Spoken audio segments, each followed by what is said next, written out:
Crime news હવે જોઈએ અગત્યના સમાચાર। સુરતમાં Gujarat police DGP 2025 cricket tournament કેમ્પનું આયોજન।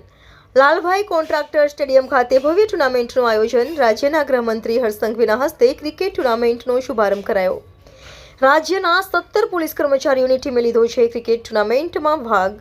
સુરત પોલીસ દ્વારા T20 ડીજીપી કપ 18નું આયોજન। 31 વર્ષથી ગુજરાત પોલીસ આ ટુર્નામેન્ટનું નિરંતર આયોજન કરી રહ્યું છે। છેલ્લા 18 વર્ષથી 2020 ક્રિકેટ ટુર્નામેન્ટનો બી ઉમેરો કરવામાં આવ્યો। આ ક્રિકેટ ટુર્નામેન્ટ એ માત્ર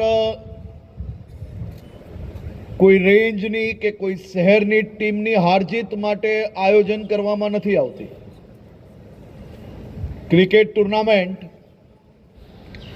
એ ટીમ સ્પિરિટની ભાવના ઉત્પન્ન કરવા માટે વર્ષો વર્ષથી રાજ્ય પોલીસ દ્વારા આયોજન કરવામાં આવી રહી છે।